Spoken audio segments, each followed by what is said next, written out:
5 taon. Sabi nila sapat na ang 5 taon para makalimot. Sapat na mahabang panahon para hilumin ang sugat na iniwan ng isang pagtatraydor. Pero paano kung ang mismong dahilan ng sakit ay ang siyang mukhang bubungad sa iyo sa bawat balita, sa bawat billboard sa EDSA, at sa bawat barangyang party na hindi mo naman gustong siputin? Si Liam Alexander Santillan ay ang definisyon ng perfection sa mata ng publiko. Gwapo, bilyonaryo at kayang paibigan ng kahit na sino sa isang kindat lang. Pero para kay Cassandra Cassie Reyes, siya ang pinakamasamang bangungot na ayaw na niyang balikan. Ang dating matamis na sumpaan ay nagtapos sa isang madilim na silid kung saan nahuli niya ang lalaking pinagkatiwalaan niya ng buong buhay niya na may kalungkot na iba. Walang paliwanag, walang habas na sakit. Tumakas siya, lumayo at bitbit ang isang sekretong kailanman ay hindi niya binalak ipaalam sa lalaking sumira sa kanya. Ngunit maliit ang mundo para sa dalawang taong pilit na pinaglalayo ng tadhana. Sa muling pagtatagpo ng kanilang mga landas, kakayanin kaya ni Cassie na panindigan ang pagiging deadma kung ang bilyonaryong playboy ay tila ayaw na siyang pakawalan? Ang Manila Diamond Hotel ay puno ng mga taong amoy pera. Ang bawat sulok ay kumikinang sa ginto at kristal. Bilang isa sa mga head event organizers, sanay na si Cassie sa ganitong karangyaan. Pero ngayong gabi, may kakaibang kaba sa dibdib niya. Cass, sigurado ka bang kaya mo? Pwede naman kaming humawak sa VIP lounge. Pag-aalala ng kaibigan niyang si Mia. Inayos ni Cassie ang kanyang salamin at ang mahigpit na pagkakataling ng kanyang buhok. Mia, trabaho to. Hindi ko pwedeng piliin kung sinong isi-serve ko dahil lang sa nakaraan. Professional ako, okay? Pero si Liam yon, Cass. The ultimate playboy of Asia at alam nating lahat na di naging magandang exit niyo 5 years ago. Bulong ni Mia. Huminga na malalim si Cassie. 5 years is a long time. Hindi na nga siguro niya naaalala ang pangalan ko sa dami ng babaeng dumaan sa kama niya. Pagpasok ni Cassie sa VIP lounge, tila tumigil ang pag-ikot ng mundo niya. Sa gitna ng mga nagtatawa ng negosyante, nakaupo ang isang lalaking nakasuot ng navy blue suit. Ang kanyang tindig puno ng otoridad at ang mapaglarong ngiti sa kanyang labi ay sapat na para manghina ang tuhod ng kahit sinong babae. Si Liam Alexander Santillan. Another round of scotch for the table, please. Utos ni Liam habang di tumitingin sa lumapit na staff. Lumapit si Cassie, hawak ang tray. Here's your drink, sir. Natigilan ang lalaki. Dahan-dahan tong nagangat ng tingin. Ang mapanlarong ngiti biglang napawi at napalitan ng gulat na agad ding naging isang pamilyar na nakakalokong ngisi. Well, well, look who's back from the dead. Malamig ngunit may halong panunokso na saan ni Liam. Cassandra Reyes, or should I say, the girl who ran away? Di nagpakita ng emosyon si Cassie. Your drink, Mr. Santillan. Is there anything else you need? If not, I have other guests to attend to. Tumayo si Liam dahilan para mapatras ng baga si Cassie. Masyadong malakas ang presensya nito. Amoy na amoy mamahaling pabango nito na humahalo sa amoy ng alak. You look different, puna ni Liam habang sinusuri siya mula ulo hanggang paa. Nasaan ang mahinhin na Cassie na nakilala ko? Bakit tila naging yelo ng puso mo? Natututo lang sa kapaligiran, sir. Masyado kasing maraming manloloko sa paligid kaya kailangan mag-ingat. Diretsa ang sagot ni Cassie. Nagtawanan ng mga kasama ni Liam sa mesa. Hindi alam ang tensyong namumuo sa dalawa. Ouch! That hits the spot! Tawa ni Liam pero ang kanyang mga mata nananatiling nakapako kay Cassie. Hindi ka pa rin nagbabago. Masyadong matapang. I miss that. I wish I could say the same pero sa totoo lang, mas masayang buhay ko nung di ko nakikita ang pagmumukha mo. Permiso na po, sir. Tumalikod si Cassie pero mabilis na hinawakan ni Liam ang kanyang braso. Mahigpit pero hindi masakit. We're not done talking, Cassie. Bitawan mo ko, Liam. Maraming tao. Banta ni Cassie sa mahinang boses. I don't care about these people. I want to know where you've been for 5 years. Bakit ka biglang nawala? Bakit di mo man lang ako hinayaang magpaliwanag noon? Isang mapait na dawa ang kumawala sa mga labi ni Cassie. Magpaliwanag? Para saan? Para sabihin, oops, nadulas lang ako sa ibang babae? No thanks. Tapos na tayo, Liam. Matagal na. Binawi ni Cassie ang kanyang braso at mabilis na naglakad palayo. Ramdam niya ang titig ni Liam sa kanyang likuran. Isang titig na alam niyang hindi titigil hanggat hindi nakukuha ang gusto nito. Pagdating sa kusina, doon lang huminga ng malalim si Cassie. Nanginginig ang kanyang mga kamay. Pilit niyang kinalma ang sarili. Huwag kang bibigay, Cassie. Huwag mong kakalimutan kung bakit ka umalis. May mas mahalaga kang dapat protektahan ngayon kaysa sa pride mo? Hindi alam ni Liam. Habang siya'y nagpapakasasa sa karangyaan at mga babae, si Cassie mag-isang ginagapang ang buhay ng dalawang batang lalaki sa isang maliit na apartment. Ang kanyang ang mga anak ni Liam na kailanman ay hindi nito dapat malaman. Ngunit tila mapaglaro ang tadhana dahil bago matapos ang gabi isang text ang natanggap ni Cassie mula sa babysitter ng mga bata. Ma'am Cassie, pasensya na po sa istorbo, pero sinusumpong po ulit ng hika si Caleb. Medyo mataas din po ang lagnat ni Kayden. Ano pong gagawin ko? Nanlamig ang buong katawan ni Cassie. Sa gitna ng kanyang pag-aalala, hindi niya napansin na nasa likod na pala niya si Liam. Nakasandal sa pintuan ng staff room at may hawak na baso ng wine. Bad news? Tanong ni Liam. Ang boses seryoso na ngayon. Hindi siya sinagot ni Cassie. Agad niyang kinuha ang kanyang gamit. Kailangan ko nang umalis? Hatid na kita, offer ni Liam. Hindi ko kailangan ng tulong mo, Liam. Kaya kong sarili ko. Sigaw ni Cassie bago to mabilis na lumabas ng hotel. Naiwan si Liam na nakatingin sa kawalan. May kung anong kirot sa dibdib niya na hindi niya maipaliwanag. Galit siya dahil iniwan siya ni Cassie, pero higit sa lahat galit siya sa sarili niya dahil hanggang ngayon si Cassie pa rin ang tanging babae na hindi niya kayang paamuhin. Hindi ka na muling makakatakas sa akin, Cassie. Hahanapin kong dahilan kung bakit ka natatakot. Bulong ni Liam sa hangin. Hindi niya alam ang dahilan na yon ay 5 taon nang tumatawag sa kanya ng papa sa kanilang mga panaginip. Mabilis sa naging paghakbang ni Cassie palabas ng hotel. Hindi na alintana kung masira man ang takong ng suot niyang sapatos. Ang tanging nasa isip niya ay ang mukha ng kanyang kambal. Sa bawat hakbang, tila naririnig niya ang hirap na paghinga ni Caleb at ang mahinang iyak ni Kayden. Taxi! Kuya sa may Mandaluyong lang, pakibilisan po. Halos pasigaw na sabi ni Cassie pagkasakay niya ng sasakyan. Habang nasa loob ng taxi, di mapakali ang dalaga. Panay ang tingin niya sa labas ng bintana. Tila binibilang ang bawat segundo ng traffic sa Maynila. Sa gitna ng kanyang pag-aalala, di niya mapigilang maalala ang mukha ni Liam kanina. Ang mga mata nitong tila may gustong hukayin sa kanyang pagkatao. Ang boses nitong kasing tamis pa rin ng alak pero kasing talim ng patalim. Bakit ngayon pa?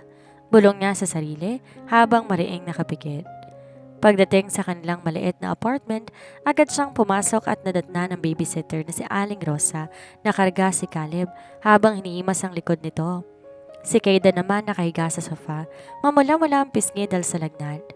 Ma'am, mabuti po't dumating na kayo. Kanina pa po di mapakali ang mga bata. Bakas ang pag-aalala sa boses ng matanda. Agad na kinuha ni Cassie si Caleb. Salamat po, Aling Rosa. Ako na pong bahala dito. Pwede na po kayong magpahinga.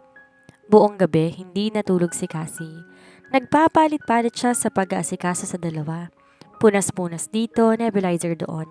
Sa tuwing tinitingnan niya ang mga anak, lalo na ang mga mata ni Caleb, na carbon copy ng mga mata ni Liam, naninigip ang dibdib niya. May bahagi ng puso niyang nakakaramdam ng guilt na itinatago niya ang mga ito sa kanilang ama. Pero agad yung napalitan ng galit sa tuwing naaalala niyang gabing yon 5 taon ang nakakaraan. Kinabukasan, pilit na pumasok si Cassie sa trabaho kahit kulang sa tulog.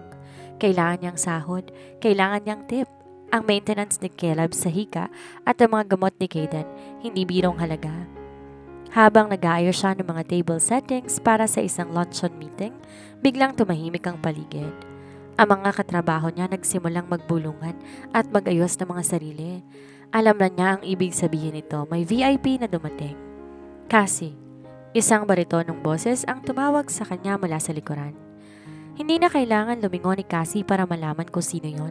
Yung boses na yon ay nakatatak na sa sistema niya. Huminga siya na malalim bago humarap ng may pilit na ngiti. Good morning, Mr. Santillan. How can I help you today? If you're looking for the ballroom, it's on the 2nd floor. Formal niyang sagot. Di siya pinansin ni Liam. Sa halip, lumapit to sa kanya hanggang sa maramdaman ni Cassie ang init ng katawan nito. You look tired. At bakit namumugto ang mga mata mo? Umiyak ka ba dahil sa pagkikita natin kagabi? Masyado ka namang bilib sa sarili mo, sir. Marami lang akong trabaho kaya puyat ako. Mataray niyang sagot habang tinatangkang umiwas. Pero hinarangan ni Liam ang dadaanan niya gamit ang mahaba nitong braso. Don't lie to me, Cassie. I know when you're hiding something. Kahit noon pa, kapag hindi ka makatingin ng diretso sa akin, may problema ka. Liam, please, trabaho to. Maraming nakatingin. Kung wala kang kailangang order pa, pwede ba lumayo ka? Isang mapanuksong ngiti ang gumuhit sa labi ni Liam. Actually, may kailangan ako. I'm hiring an event coordinator for my company's upcoming anniversary and I want you. Nanlaki ang mga mata ni Cassie. Maraming magagaling na coordinator sa hotel na to. Bakit ako? Because I want the best at alam kong ikaw lang makakakilati sa ugali ko, di ba? Besides, it's a 6-figure contract, isang buwan lang na trabaho. Natigilan si Cassie. 6 figures. Isang malaking halaga na sapat na para sa check-up at operasyong kailangan ni Caleb sa hinaharap. Pero ang kapalit ay ang araw-araw na makasama ang lalaking pinakaayaw niyang makita. Bakit mo to ginagawa? Para asarin ako? Para ipamukha sa akin na kaya mo akong bilhin? Gigil na tanong ni Cassie. Lumapit palalo si Liam. Halos magkadikit na ang kanilang mga ilong. Ramdam ni Cassie ang mabilis na pagtipok ng kanyang puso, hindi dahil sa kilig, kundi dahil sa halo-halong emosyon. Ginagawa ko to dahil gusto kitang mapalapit ulit sa akin, Cassie. Gusto kong malaman kung bakit ka tumatakbo. Gusto kong malaman kung sino nang nagpapasaya sa'yo ngayon, bulong ni Liam. Ang kanyang boses ay tila ba isang halos na mapanganib. Wala kang pakialam sa buhay ko, Liam, at hindi ako magtatrabaho para sa'yo. Think about it, Cassie. I will give you 24 hours. Isipin mo yung kikitain mo. Isipin mo kung anong mga po pwede mong mabili o mabayaran mo sa perang yon. Tila tinamaan si Cassie sa walang sinabi nito. Alam ba ni Liam? Hindi. Imposible. Wala itong alam tungkol sa mga bata. Pinagmasdan niya ang papalabas na bulto ng lalaki. Ang lakad nito ay puno ng yabang. Ang bawat galaw nagpapakita ng kapangyarihan. Maghapong tolero si Cassie. Sa tuwing tinitingnan niya ang kanyang cellphone at nakikita mga bill sa ospital at ang mga prescription drugs, unti-unti, nadudurog ang kanyang paninindigan. Pag-uwi niya ng gabing yon, nadatnan niyang mahimbing na natutulog ang kambal. Pinagmasdan niya ang kanilang mga payapang mukha. Sila ang buhay niya. Sila ang dahilan kung bakit siya bumabangon araw-araw. Para sa inyo to? Mahinang sabi ni Cassie habang inahaplos ang buhok ni Caleb. Kinuha niya ang calling card na iniwan ni Liam sa table kanina. Gamit ang nanginginig ng mga daliri, nag-type siya ng mensahe. I will take the job, pero business lang to, Liam, walang personalan. Bukas magkita tayo sa opisina mo para sa kontrata? Hindi pa lumilipas sa 1 minuto, nag-vibrate ng phone niya. Good choice, Cassandra. See you tomorrow, 8 a.m. Don't be late. I hate waiting. But for you, I might make an exception. Inihagis ni Cassie ang phone sa kama at napasabunot sa sarili. Alam niyang papasok siya sa isang magulong sitwasyon. Alam niya na lalaroin siya ni Liam hanggang sa sumuko siya. Pero ang hindi alam ng bilyonaryo, ang Cassie na kaharap niya ngayon ay hindi na ang Cassie na madaling mauto ng mga matatamis na salita. Handa siyang makipag-asaran, handa siyang maging deadma, at handa siyang protektahan ang kanyang mga anak sa kahit anong paraan. Kahit kailangan pa niya na makipagkasundo sa mismong demonyo ng nakaraan niya. Sakto 8:00 ng umaga nang tumayo si Cassie sa harap ng dambuhalang gusali ng Sandilian Group of Companies. Ang salaming dingding nito ay tila nagpapamukha sa kanya kung gaano kalaki ang agwat ng mundo niya sa mundo ni Liam. Huminga siya ng malalim, inayos ang suot na simpleng blazer at pumasok sa loob, tagay ang tapang na pilit lang niyang hinuhugot sa isipang para ito sa kanyang kambal. Pagdating sa penthouse floor, hindi na siya tinanong ng secretary. Tila kanina pa siya hinihintay nito. Binuksan ang malaking pinto ng opisina at doon, bumungad sa kanya si Liam na nakatalikod habang nakatingin sa malawak na tanawin ng syudad mula sa glass window. You're on time. That's a good start, wika ni Liam nang hindi lumilingon. Dahan-dahan tong humarap, bitbit ang isang tasa ng kape. Coffee? No thank you, let's get straight to the contract. Diretsahang sagot ni Cassie. Naupo siya sa silya sa harap ng desk nito at inilabas ang sariling ballpen. Napangisi si Liam, nilapag nito ang kape at lumapit na sa kanya. Imbes na maupo sa sariling swivel chair, mas pinili nitong maupo sa gilid ng mesa, malapit sa kinalalagyan ni Cassie. Masyado kang nagmamadali, Cassandra. Wala man lang bang kamusta? Hindi mo ba itatanong kung paano ko nailayong lahat ng to pagkatapos mong umalis? Di ako nandito para sa kwento ng buhay mo, Liam. Nandito ako para sa trabahong inaalok mo. Pirmahan na natin ang kontrata para makapagsimula na ako sa event details. Matabang na sagot ng dalaga. Iniiwas ang tingin sa mapanuring mga mata ng lalaki. Kinuha ni Liam ang folder at inilapit kay Cassie. 6 months ang duration ng contract. You will be my personal coordinator. Di lang anniversary ng kumpanya ang hahawakan mo, kundi lahat ng social events ko. In exchange, the compensation is more than what you earned in 3 years at that hotel. Binasa ni Cassie ang bawat linya. Tama ang lalaki. Ang halagang nakasaad doon, kayang bayaran lahat ng utang niya at makakapagtabi pa siya ng para sa medical fund ni Caleb. Pero may isang clause na kumuha ng atensyon niya. What's this? The coordinator must be available 24/7 for the client's needs. Singhal ni Cassie. Liam, may buhay ako sa labas ng trabahong to. Hindi ako pwedeng maging on-call sa'yo gabi-gabi. Bakit? May naghihintay ba sa bahay ninyo? Is there a man, Cassie? Biglang nagbago ang tono ni Liam. Nawala ang pang-aasar at napalitan yon ng isang seryosong otoridad. Wala kang pakialam kung sinong hinihintay ko. Ang sa akin lang, professional hours lang ang dapat nating pag-usapan. Matapang na sagot ni Cassie. Kahit na sa loob-loob niya kinakabahan siya na baka mahalata nito ang pag-iwas niya. Kung ganon, pirmahan mo na. If you want the money, you follow my rules. Ganon lang yan kasimple, hamon ni Liam. Wala nang nagawa pa si Cassie. Pumirma siya. Pagkatapos ay kagad siyang tumayo para umalis. Mabilis siyang nahawakan ni Liam sa pulso. Ang init ng palad na itinagpapadala ng kuryente sa buong katawan ni Cassie. Isang pamilyar na pakiramdam na pilit niyang sinusupil. Let's have lunch. Bilang pagdiriwang sa bago nating partnership, anyaya ni Liam. I have a lot of things to do, Liam. Marami akong kailangan i-check sa inventory ng hotel bago ko tuluyang lumipat dito. Pagdadahilan ni Cassie. I already talked to your manager. You are officially on leave starting today, so you're all mine for the rest of the afternoon. Nakakalokong sagot ng bilyonaryo. Wala siyang takas. Dinala siya ni Liam sa isang napakamahal na restaurant. Habang kumakain, walang tigil ang pangulit ni Liam. Tinatanong nito ang tungkol sa mga taong lumipas. Kung saan siya tumira at kung bakit tila naging mailap siya sa mundo. Si Cassie naman na natiling matipid ang sagot. Hanggat maaari, ginagawa niyang deadma ang bawat banat nito. Alam mo, Cassie, mas lalo kang naging maganda nung naging masungit ka. Biro ni Liam habang hinihiwa ang steak. Noon kasi, masyado kang sunod-sunuran sa akin. Ngayon, may apoy na sa mga mata mo. It's making me want to conquer you all over again. Wag mo ko itulad sa mga babae mo, Liam. Hindi ako isang teritoryo na kailangan mong sakupin. At wag mo rin kalimutan kung ba't ako naging ganito. Buwelta ni Cassie. Natigilan si Liam. 5 years ago, what you saw, it wasn't what you thought it was, Cassie. Ayoko ng pag-usapan yan dahil tapos na yon. At please lang itigil mo na tong panunuyo mo, it's annoying. Annoying? O natatakot ka lang na baka bumalik ang nararamdaman mo sa akin. Tumayo si Cassie. Hindi na natapos pa ang pagkain. Salamat sa lunch, boss. Magpapadala na lamang ako ng initial proposal sa email mo mamaya. Mauna na ako? Mabilis na lumabas si Cassie ng restaurant. Pagdating sa kalsada, huminga siya ng malalim para pakalmahin ang nagwawalang puso. Tuwing malapit si Liam, tila nakakalimutan niya ang galit niya. Pero sa tuwing maaalala naman niya ang mga anak niya, muling tumitigas ang loob niya.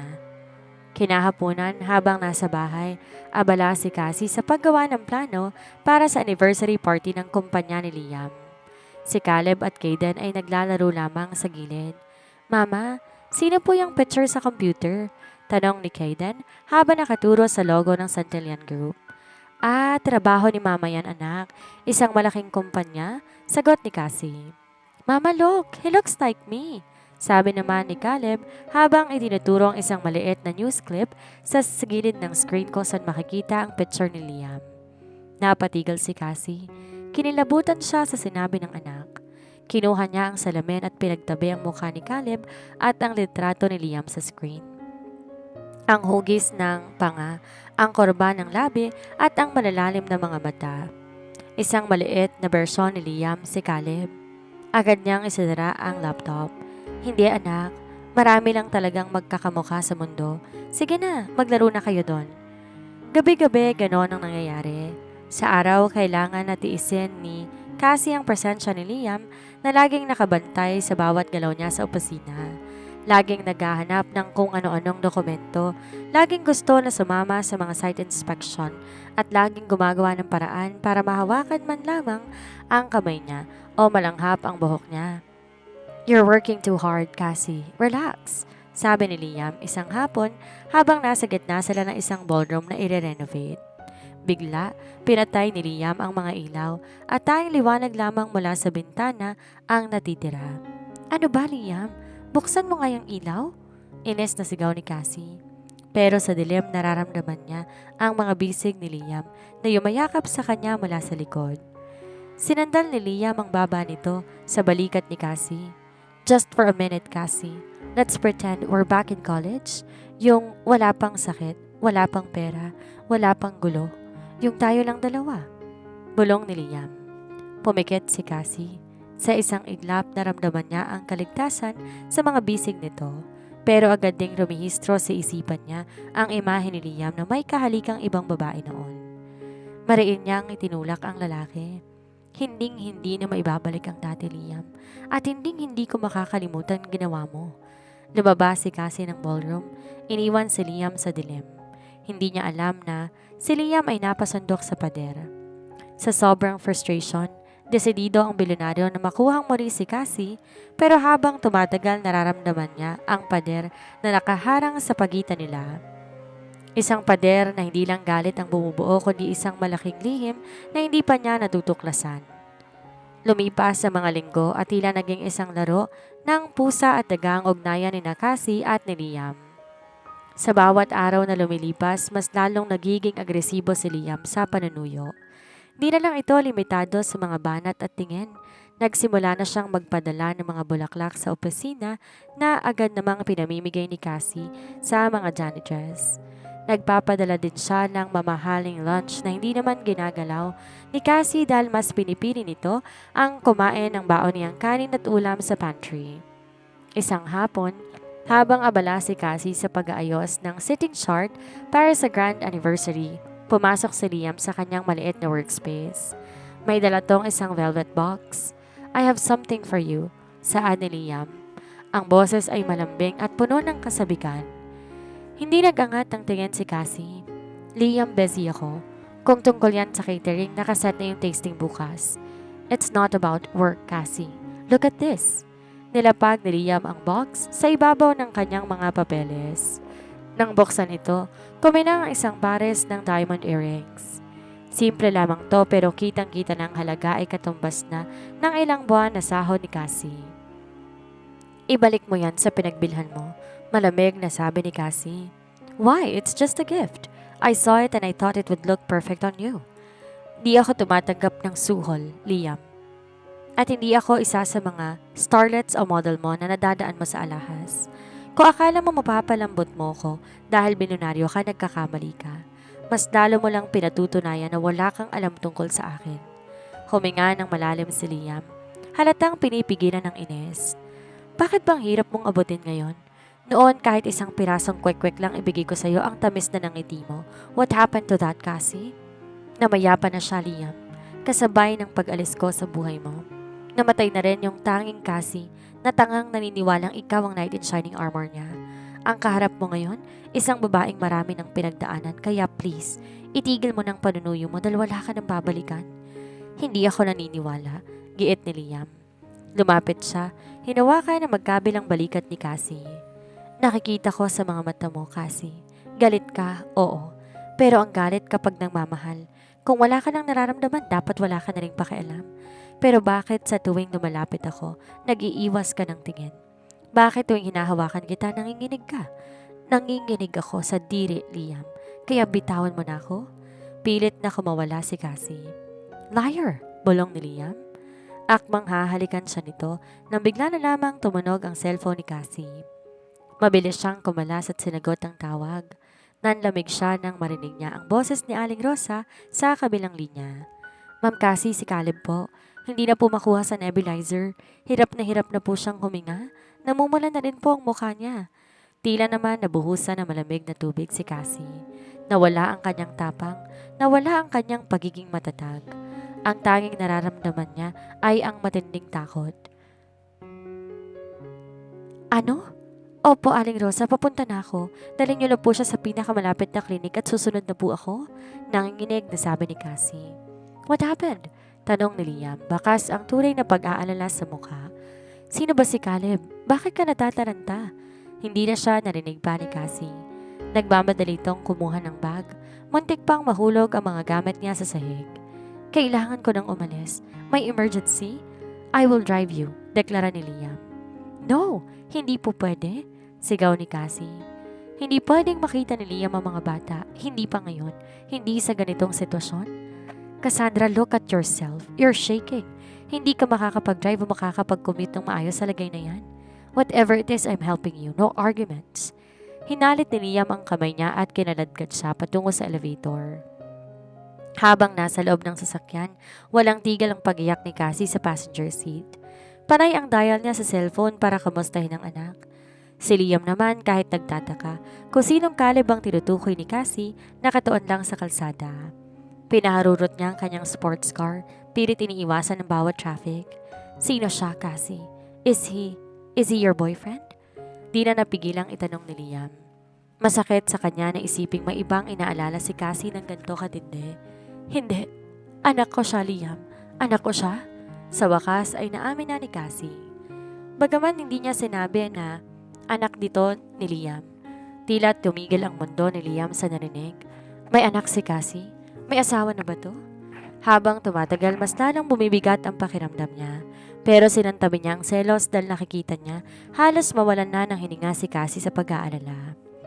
Pagdating ng isang maliit na district hospital, agad bumaba si Cassie. Nakita niya si Aling Rosa karga ng isang 5 taong gulang na batang lalaki na may oxygen mask na sa mukha. Sa tabi nito ay isa pang batang lalaki, si Caden, na nakahawak sa laylayan ng damit ni Aling Rosa habang umiiyak. Caleb! Sigaw ni Cassie at agad na kinuha ang anak. Naiwan si Liam na nakatayo sa may entrance. Pinagmamasdan niyang eksena mula sa malayo. Nakita niya kung paano yakapin ni Cassie ang 2 bata. At nang lumingon si Caden sa direksyon niya, tila tumigil ang tibok ng puso ni Liam. Ang batang yon, ang mga mata nito, ang buhok, ang bawat anggulo ng mukha nito ay parang tumingin siya sa salamin nung bata pa siya. Isang malaking palaisipan ang bumuo sa isip ni Liam. 5 taon na siyang wala sa buhay ni Cassie. Ang mga bata mukhang 5 taong gulang na rin. Imposible, bulong ni Liam sa sarili. Lumapit siya ng dahan-dahan. Ang kanyang mga hakbang ay mabigat. Habang papalapit siya, mas lalong nagiging malinaw ang katotohanan. Nang makita siya ni Cassie na papalapit, nakita ni Liam ang matinding takot sa mga mata ng dalaga. Isang takot na hindi para sa sakit ng anak, kundi dahil sa katotohanan na nabuksan ng sikretong pilit niyang tinatago. Ngunit bago pa man makapagsalita si Liam, lumapit ang doktor. Mrs. Reyes, kailangan nating admit si Caleb. Pero kailangan niyo muna mag-settle ng initial deposit para sa mga test at sa ICU room dahil kailangan niya ng close monitoring. Napatulala si Cassie. Alam niya kulang ang perang dala niya. Ang sahod niya sa hotel ay sapat lang sa araw-araw at ang bagong kontrata kay Liam hindi pa sumasahod. Magkano po, Doc? Tanong ni Cassie. Ang boses ay gumaralgal. 50,000 for the initial deposit, ma'am. Napahawak si Cassie sa kanyang bag. Alam niyang wala siyang ganong halaga sa bangko sa ngayon. Sa gitna ng kanyang kawalan ng pag-asa ay naramdaman niyang isang mainit na kamay sa kanyang balikat. I will handle everything. Wika ni Liam sa isang malamig pero determinadong tono. Give him the best room, the best doctors, now. Tumingin si Cassie kay Liam. Sa unang pagkakataon sa loob ng 5 taon, hindi galit ang nakita niya sa mga mata nito, kundi isang nag-aapoy na katanungan na alam niyang hindi niya matatakasan bukas. Ang gabi ay mahaba at ang bawat segundong lumilipas tila naglalapit sa kanila sa isang katotohanan na magpapabago sa kanilang buhay. Habang buhay, ito na ang simula ng paniningil ng nakaraan. Ang loob ng ospital ay nababalot ng amoy ng gamot at na nakabibiging tunog ng mga makina. Pero para kay Cassie, ang mas naririnig niya ang mabilis na pagtibok ng sarili niyang puso. Habang dinadala si Caleb sa ICU para sa monitoring, naiwan siyang nakatayo sa pasilyo. Gulo-gulong buhok, basa ang pisngi ng luha at nanginginig ang buong katawan. Sa tabi niya si Kayden, mahigpit na nakayakap sa kanyang binti. Tahimik na humihikbi at sa harap nilang dalawa, nakatayong isang Liam Alexander Santillan na tila naging rebulto sa kinatatayuan. Hindi lumapit si Liam. Nanatili siyang mailang metrong distansya pero ang kanyang mga matay nakapako sa kambal. Kay Kayden, nabuhay na imahe niya at sa pintuan kung saan ipinasok si Caleb. Ang kanyang panga mariing nakakagat at ang kanyang mga kamao nakakuyom sa gilid ng kanyang mamahaling suit. Cassie, tawag ni Liam. Mahina lang ang pagkakasabi niya pero bawat letra ay puno ng bigat. Hindi sumagot si Cassie. Humango siya patungo sa front desk ng billing. Di tinitingnan ng lalaki. Miss, yung deposit, gagawin ko ng paraan. May payroll akong papasok at may mga gamit akong po pwedeng ibenta. Please, wag niyong ititigil ang gamot ng anak ko. Ma'am, settled na po ang lahat. Sagot ng clerk habang nakatingin sa likuran ni Cassie. Si Mr. Santillan po ang nagbayad ng buong admission, pati na po ang advance deposit para sa mga susunod pang araw. Nililipat na rin po ang bata sa executive suite wing. Napapikit si Cassie. Humarap siya kay Liam na ngayon nasa likuran na pala niya. Bakit mo ginawa yon? Sabi ko hindi ko kailangan ng tulong mo. Hindi mo kailangan? Kasi tingnan mo nga ang sarili mo. Halos hindi ka na makatayo sa taranta at kulang ka sa pera. Tapos sasabihin mo hindi mo kailangan ng tulong? Pabalasik na sagot ni Liam. Pero bakas ang sakit sa kanyang boses. At higit sa lahat, bakit kailangan mo itago sa akin ng mga batang yan? Wala kang kilalaman sa kanila, Liam. Anak ko sila. Ako ang nagpalaki. Ako ang nagpuyat. Ako ang nagpakain. Sigaw ni Cassie. Di na alintana ang mga nurse na napapatingin sa kanila. Biglang lumapit si Liam at tinawakan na magkabilang balikat ni Cassie. Bahagya siyang niyugyog. Huwag mo kong gagawing tanga, Cassandra. 5 taon? 5 taon kang nawala at ang mga batang yan. Tingnan mo ang mukha nila.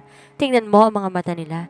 Hindi mo kailangan na maging henyo para malaman kung kaninong dugo ang nananalitay sa mga ugat nila. Liam, bitawan mo ko. Anak ko sila, di ba? Bulyaw ni Liam. Ang kanyang boses ay bumasag sa katahimikan ng wing na iyon. Anak ko ang kambal, Cassie. Sumagot ka. Napahagulhol si Cassie.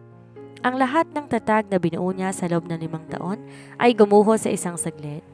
Tumango siya ng dahan-dahan habang nakatakip ang mukha. Oo Liam, anak mo sila. Pero wala kang karapatan sa kanila dahil tinalikuran mo na kami noon pa. Nanlamig si Liam. Ang galit na kanina'y nag-aapoy biglang napalitan na isang malalim na pait. Nilihim mo sila sa akin sa loob ng 5 taon. Hinayaan mo kung magpakalunod sa trabaho at alak. Iniisip na iniwan mo ko dahil hindi mo na ako mahal. Yun pala, may pamilya na ako. Iniwan kita dahil nahuli kitang may kasamang iba. Anong gusto mo? Ipaalam ko sa iyong buntis ako para ano?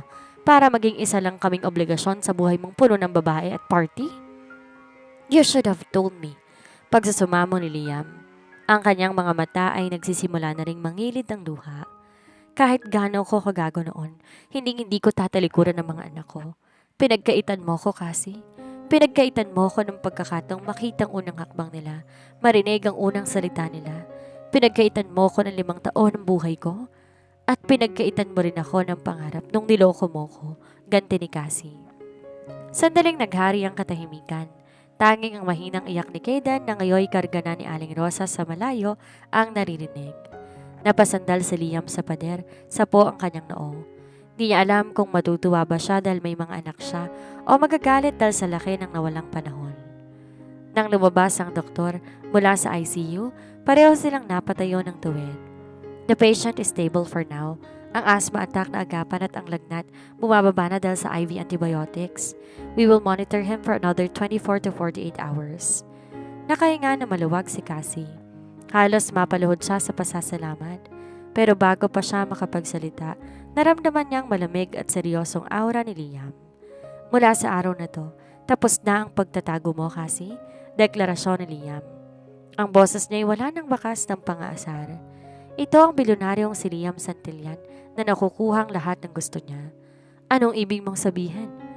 Kapag naging okay na si Caleb, kapag pwede na siyang ilabas ng ospital, di na kayo babalik pa sa apartment ninyo? sabi ni Liam habang nakatingin ng diretsyo sa mga mata ni Cassie. Lahat kayo, ikaw, si Caleb at si Kaden, sa bahay ko natitira, sa mansyon ko? Di mo kami po pwedeng pilitin, Liam. Wala kang legal na karapatan. Gusto mo ba talagang pag-usapan ng legal na karapatan, Cassandra? Dahil sa isang pitik ko lang, kayang patunayan ng DNA test na anak ko sila. At sa yaman at kapangyarihan ko, kaya kong kunin ang custody sa'yo kung gugustuhin ko. Banta ni Liam, pero may bahid ng lungkot sa kanyang mga mata. Pero ayokong gawin yon. Ayokong matakot sa akin ang mga anak ko. Kaya ibinibigay ko sa iyo ang option na to sa maayos na paraan. Titira kayo sa akin. Ibibigay ko sa kanila lahat ng marangyang buhay na pinagkait mo dahil sa pride mo. Hindi pride yon, Liam. Protection yon. Protection? Tingnan mo ang nangyari ngayon. Halos mawalan ka ng malay dahil hindi mo alam kung saan kukuha ng pambayad sa ospital. Yun ba ang proteksyon? Lumapit si Liam, hinawakan ang kamay ni Cassie. Hayaan mo naman akong bumawi, Cassie. Hindi para sa iyo kundi para sa mga bata. Kailangan nila ng maayos na doktor, maayos na tirahan at kailangan nila ng ama. Napayoko si Cassie. Alam niyang talo siya. Sa pagkakataong to, kailangan niyang isantabi ang kanyang galit para sa kapakanan ng kanyang mga anak. Si Caleb kailangan ng espesyalista at ang mansyon ni Liam ay mas ligtas at mas malapit sa pinakamagaling na ospital. Fine, mahinang sabi ni Cassie. Titira kami doon pero wag mong iisipin na dahil ang kasama mo kami mapapatawad na kita. Naroon lang kami para sa mga bata. Isang mapait na ngiti ang sumilay sa labi ni Liam. Sapat na sa akin yon sa ngayon, at least pag uwi ko gabi-gabi alam kong di na ako mag-isa. Welcome home, Cassandra. Habang pinagmamasdan ni Cassie si Liam na lumapit kay Kaden para buhatin to sa unang pagkakataon, alam niya, nagbago na ang takbo ng kanilang tadhana. Ang payapang mundo na binuo niya para sa kanyang mga anak, tuluyan ang nabulabog ng pagbabalik ng lalaki na kailanman ay hindi niya nagawang kalimutan. 3 araw matapos ang tensyon sa ospital, ang marangyang puting SUV ni Liam pumarada sa harap ng isang simpleng apartment sa Mandaluyong. Ito ang araw ng paglipat. Habang pinagmamasdan ni Liam ang paligid, ang mga linyang magkakabit ng kuryente, ang masikip na eskinita at ang init na nagmumula sa semento, lalong kumukuyom ang kanyang dibdib sa halo-halong emosyon. Galit sa sarili dahil dito lumaki ang kanyang mga anak at paghanga kay Cassie dahil kinaya niya itong mag-isa. Sigurado ka na ba rito, Mama? Sa malaking bahay na tayo matutulog? Tanong ni Kaden habang hila-hila ang kanyang maliit na backpack na may disenyo ng Spider-Man. Oo, anak. Pero temporary lang to, okay? Pero mas magiging okay si Caleb. Sagot ni Cassie habang tinutulungan si Caleb na makasakay sa sasakyan. Medyo maputla pa ang bata pero masigla na ang mga mata nito. Di nakatiis si Liam. Lumapit siya at kinuhang mabibigat na bag mula sa kamay ni Cassie. I told you, let my drivers handle the bags. You should focus on the kids. Kaya ko naman, Liam. Sanay ako sa ganito. Matabang na sagot ni Cassie. Iniwasan ang pagkakalapat ng kanilang mga balat. Well, you don't have to be sanay anymore. You're with me now. Seryosong sabi ni Liam bago isinara ang trunk.